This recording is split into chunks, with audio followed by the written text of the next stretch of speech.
Welcome, everybody, to another edition of the Keep the Line Moving podcast. I'm your host, Chris Gargano. This is the podcast that discusses life, leadership, and inspiration. Our guest this week is Ken Mack. He has been with CBS Sports for 33 years. He's the producer for the NFL on CBS, the telecast that features Kevin Harlan, Trent Green, and Melanie Collins. You see them each and every Sunday. But what does it take to pull off the telecasts? He will tell us. Also, he has worked the last 6 Super Bowls for the NFL on CBS. He will tell us about that as well. He's worked golf, the Tour de France, the NCAA tournament. He's currently working NCAA basketball as we speak. So let's dive into it. We begin with his career, which started at Harvard University. You grew up in Cincinnati. I have to assume you were a fan of the Big Red Machine. Am I accurate there? That is a correct assumption. Yes. Yeah. Who was your favorite player from those? I was a Dave Concepcion guy. Shortstop. I was a shortstop growing up, right? Not a great bat, good gloves. So I was a Dave Concepcion guy. I always was passionate about sports. When I was in high school, I was playing multiple sports. I was the PA announcer for the football team during the fall. And I just always wanted to find a venue, find a place for college that I could go and learn about a lot of things and to be able to tell stories. And that's, I was fortunate enough to be accepted my senior year of high school and made my way to Cambridge. That's awesome. So you're at Harvard, and when did you realize that storytelling was something that you wanted to dedicate your whole career to? And what was it about those stories and stories on sports that sparked your interest? Well, it's funny, when I got in and I planned to go to college, I had a lot of people who said, oh, well, you're going to school there in the Ivy League. You have to want to be a this or a that, like something much more serious, right? Sure. And I think over that summer before I got there, I kind of convinced myself, well, these people are right, and I need to do something. And I always loved working with kids and had a passion for that. And I thought, being a child psychologist would be something that I would really enjoy doing. And I got there, and in the fall of my freshman year, taking some early requirement classes and meeting people. And I remember very, very vividly meeting 2 people while I was there. And one of them was a woman who lived in my dorm who said, I want to be an opera singer. And I met a guy who ended up being one of my roommates who said, I want to be a Broadway lyricist, right? Completely different than the sort of suit and tie kind of jobs that people expect of you, right? If you go to an Ivy League school kind of thing. And I said, well, heck, if they can do that, then I can do what I want to do, which is figure out some way to get involved in sports and the media. And later that fall, I was in the freshman union, which is where we ate. And there were all these tables lined up of all of these different clubs that were trying to get kids to join. And I had planned on writing for the newspaper I'd written in high school for our newspaper. And I ran into a guy that I went to summer camp with in Wisconsin. And he said, you should come check out the radio station. And I said, really? And he goes, yeah, we broadcast all the games and you can get involved. And I said, okay, I'm going to take a look at this, just because, again, he was somebody that I knew. And I went and fell in love. And so started working as a freshman, getting involved with Harvard's sports department at the radio station, and spent 4 years as the voice of the basketball team and the sports director and and I had a pregame football show, and it was such a blast.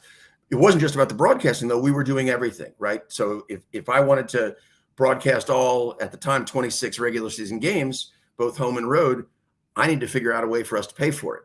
So it was getting a little bit of a background in running a business, running a team, and finding our way to advertising and how we're going to make all of this stuff work to put a viable product on the air 26 times. And it was a blast. It was a blast. And I fell in love, and yeah, that's been it. So you and I were talking before coming on about, being a value for folks trying to find their passions. So let's look at this. You're at Harvard. You're doing all these games. You're understanding the business. You said about selling and all that. You're showing leadership skills, right? But we'll get to that in a bit. So you made it sound simple, with all due respect, that CBS kind of found you and plucked you out of Harvard. But how did they get introduced to you? How did you put yourself in front of CBS? CBS actually had an internship opportunity summer of after junior year.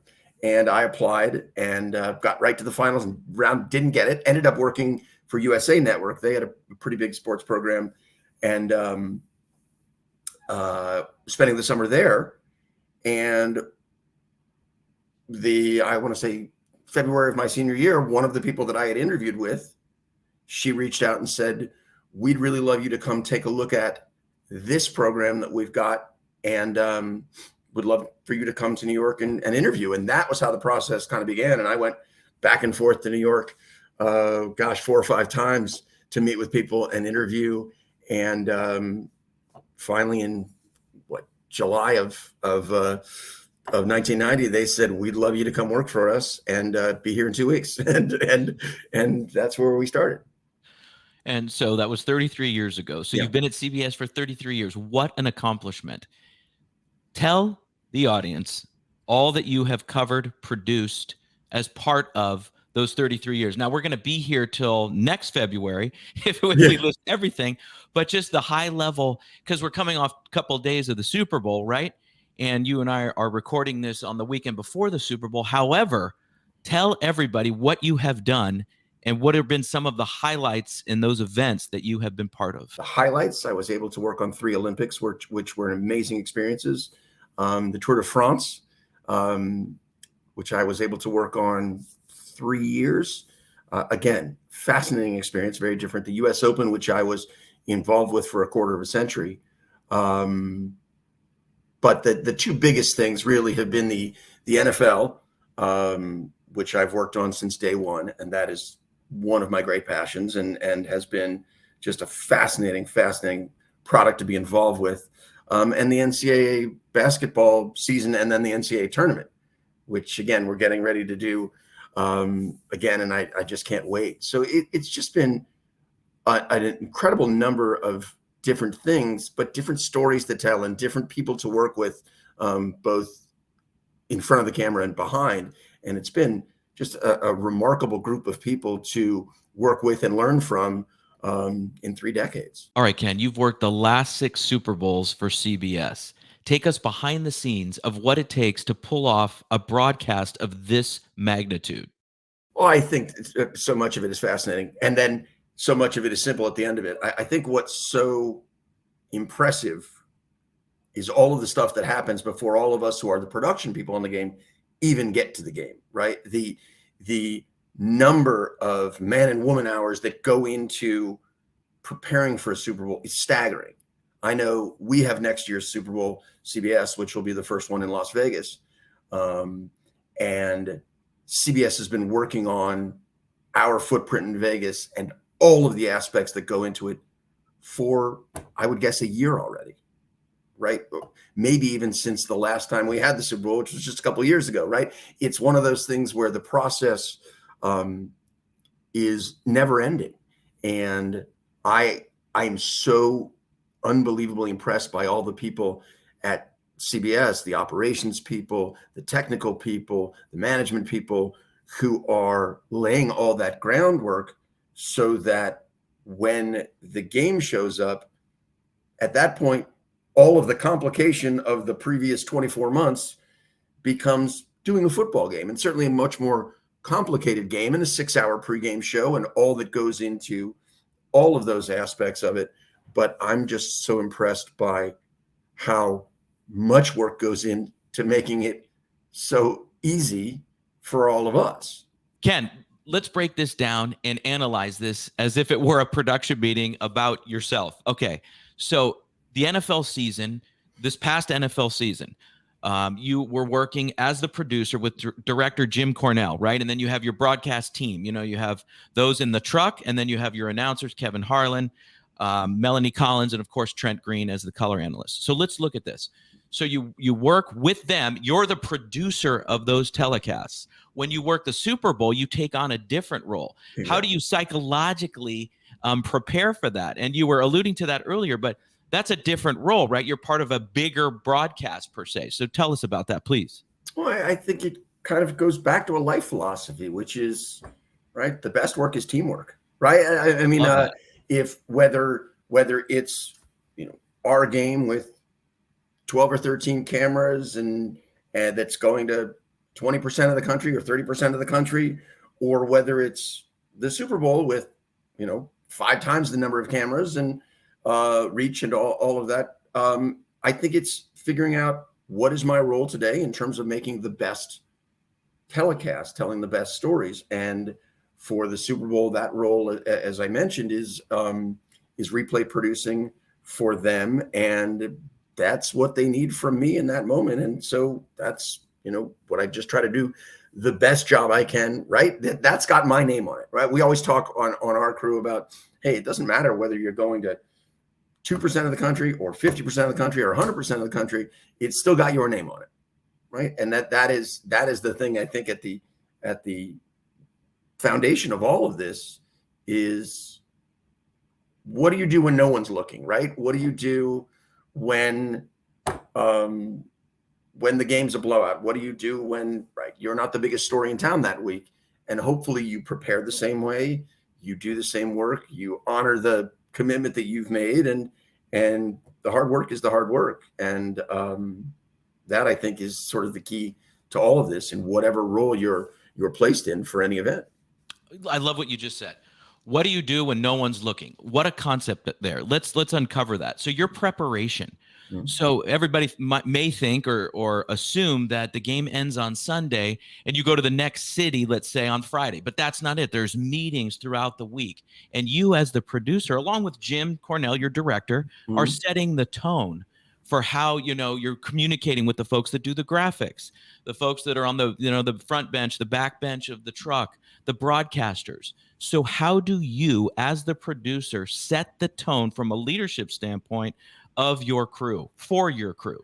Yeah, I think that's the most important thing to me. I mean, I know that the way that I need to do the job to feel like I'm doing it right, whatever that means, is I'm putting in, I have a routine that works for me. It's a lot of work every week, but it's the way that works for me to get to the weekend and to get to Sunday and to feel prepared.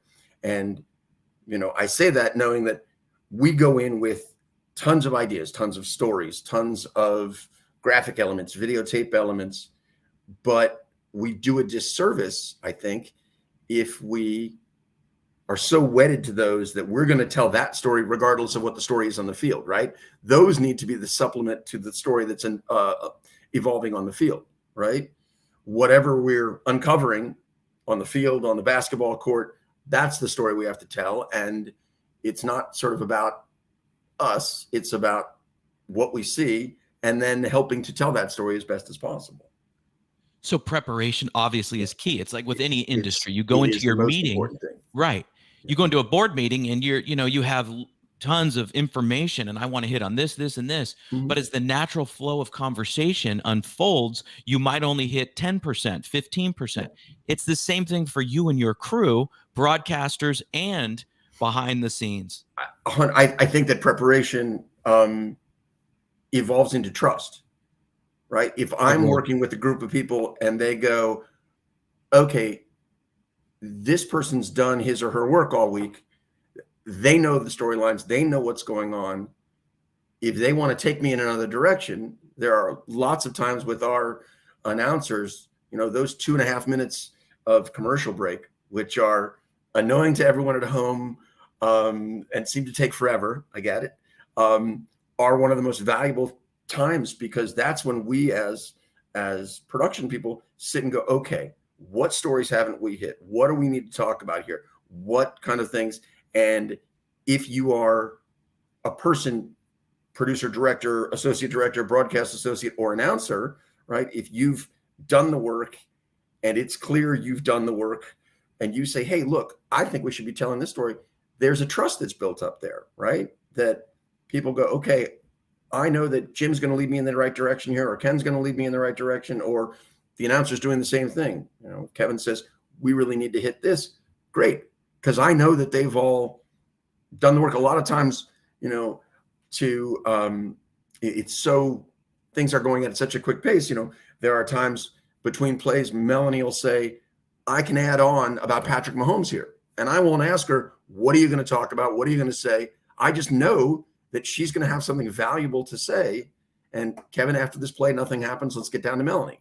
And he'll throw it down to her and she'll tell something. He'll add to the broadcast. And that's, I think, where the preparation comes in, is that it equates to trust. I love this. I love this topic right here. Here's why. At the level that you're producing, this is CBS, the NFL on CBS, and all due respect to ESPN, Fox, and the other affiliates and networks that have NFL football. We don't want to leave anybody out. But let me just look at this. That what you're doing at this level, and the trust is so important. And trust can mean this, Ken.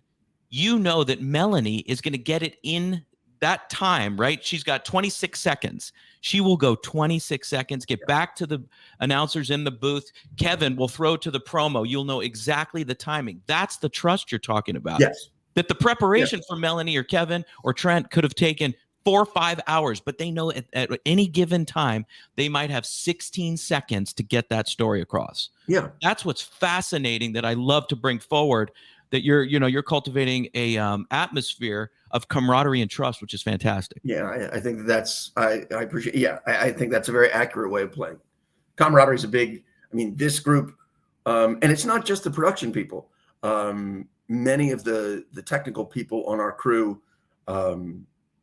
we pick up a lot of freelancers city to city, but there is a core group of about 30 technical people who are with me and Jim every week. And so they've traveled. Many of them have been with me for over a decade. And so it's not just the production people, right? It's camaraderie between production and technical and the announcers. It's and that trust permeates as well, right? It's not just me saying to the announcers, let's do this. It's the same thing with your technical director, who is terrific, sits next to Jim, or our graphics operators, or the people in videotape who have been with me forever. It's these core people who are with you every week, your road family, they become such an integral part of the entire telecast. Invariably in live television, something will go wrong. It could be a number of things, and it's usually nobody's fault. Sometimes there's a technical glitch, or something will happen. How do you handle that? How do you keep everybody in a certain band, right, of professionalism? Obviously, as we said earlier, they're at the highest level of the profession. But when something goes wrong, it's whoa, it's a little startling. How do you cultivate an atmosphere that allows mistakes to be made, and then you move forward and not deter what's trying to happen there? I think that one of the things that I have really tried very hard to embrace from an early days at CBS is the ability to move on from something, because as you said, stuff is going to go wrong. Now we strive for it never to go wrong, right?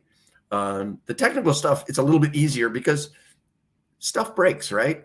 we all had VCRs 20 years ago that they would flash 1200, right? Like, or maybe 30 years ago. But if people see that you care, but not just about the product, that you care about them, then they're going to care about you. They're going to care about the product, and they're going to be as hard on themselves if they make a mistake, or harder than you'd ever be, right? So I just think if people know how much we all care about it, that's where you get your best product. That's a great point. And you said not only care about the product, but care about each other. Yeah, I think that's it should start there, right? Sure. Right? I mean, we often talk at CBS about there are 3 teams on the field every Sunday, right? There's the home team, there's the visiting team, and then there's us, right? We're our own team, and we can't control which team plays well and which team doesn't, but we try our best to control what we do on the field. And as I'm quoting Jim Rickoff, the A Crew producer, but he says, he says, when we get to the AFC Championship, he said, okay, everybody, we're 20-0. Like it's up to us to go 21-0 right today. Let's do the best we can, right? And I think that's kind of it's the same thing, right? With every team that you've ever been involved with, they talk about how is it as a clubhouse, how is it as a locker room, right? Do the people like each other, respect each other? We want the same thing. That's a great point. You want to, from all of us being athletes growing up, you want to work hard for the person next to you if you feel like they care about you and are working hard for you and have the same goal in mind. And that's what we're trying to do. Is it safe for me to assume that this is the key to your longevity? The fact that you have cared for all the folks that you have worked with, you create an atmosphere that emphasizes camaraderie and togetherness. What are some of the attributes? Because as you and I were talking before we came on here, 33 years at one company is very impressive. Doesn't happen all the time, especially in today's society. Why have you had such great success over this course of 3 decades? It's an interesting question. I think you'd have to ask the people who continue to hire me every couple of years what the key to my longevity is. I'd like to think I'm a good teammate and willing to do whatever it is they ask of me and just to be a steady presence. I think the key, and I'm not even close to the longest tenured production person at CBS. Somebody was asking me this at the AFC Championship, and I think that there are 10 production people who have been at CBS longer than I have, in a continual, without any stops in between. I think it's about loving what you do. And there are a lot of people I work with. It's a spectacular group of people before it is a spectacular group of production people, right? They're really great people. And I think the one common denominator with all of us is that we love what we do, right? It's hard at times, right? I mean, it's being away from home, being away from your family, going every weekend. During busy times of the year, it's long stretches of being away. But if you love what you do, it makes it a lot easier to do the work and to be away and to miss birthdays and holidays and things like that. But it also, it makes it easier when you're there, right? Because you're never wanting to be somewhere else. And that, I think, is a really wonderful thing about the culture that's existed at CBS since the day I got there. We talk a lot about culture nowadays, and how important it is to CBS. And they've really just, it's really encapsulates what the company's been since the day I walked in the door. Lastly, yeah, because you got tip-off to prepare for here in college basketball. Let me ask you this. If there was a college student similar to you, someone right now at a college around the country, sitting at their desk doing their homework, and they're thinking, you know what, I'm listening to this and I really want to be an NFL or a Tour de France or a network producer, what would you tell that person? Get out and get experience. I mean, that's the key to all of this. I mean, for years, I was fortunate that I was part of a committee that interviewed and hired some of the new people who came into CBS. And I think what struck me all the time was how important getting some experience to really understand what the business is all about, right? Because there are so many different aspects to it. It's not just what we do, but there are so many parts of it, and there are new ones all the time, right? Social media has created another entire world of possibilities for somebody who wants to work in sports and television, but perhaps doesn't want to do the production side, whether it's, right, there's marketing, there's programming, there's operations, there are all these different things. And I think the best way to understand any of it is to get out and get experience. And almost every college game of every sport in the world right now seems to have a production, right? Which is amazing. I mean, you could turn on an NFL, we're getting ready for an NFL game on a Sunday, and I'll be in my hotel room on Saturday. There'll be 25 football games on at any time, from the biggest games in the SEC to the small games there. So there are productions to get involved with. And I think if there are people who want to get involved, certainly the best way is to start to get some experience, call up and say, hey, I'm in town and would love to come work for you this Saturday. Well said. Ken, thank you. This has been fantastic. My pleasure. Wonderful. Thank you so much. My pleasure. And we thank Ken very much. I look at this conversation and my number one takeaway is this, that the atmosphere, the camaraderie, and the cohesive nature, both for the production folks and the broadcasters, it has created an atmosphere where trust takes place. That's right. If Ken says to the technical director, hey, let's show this replay, he knows that will come up. The graphics coordinator will show the graphic that they talked about in the production meeting the week before. And the broadcasters will come in and out of their storylines in an appropriate time frame to allow the next play to take place. That was really interesting to uncover with Ken Mack, our guest this week, and I really appreciate him coming on. All right, we'll have a great guest for you next week, everybody. For our podcast producer, Paul Salazar, I am your host, Chris Gargano. Please give us a like or subscribe. We appreciate it. Thank you very much for listening and or watching. Take care, everybody. Have a great week. We thank you for listening to Keep the Line Moving. We would love it if you subscribed or left a review. For more podcast episodes, check out our YouTube page. If you'd like to work with the Gargano Leadership Group, check out our website. This has been a GLG production, copyright 2023. For our podcast producer, Paul Salazar, and our marketing coordinator, Savin Narwal. Have a great week, everyone.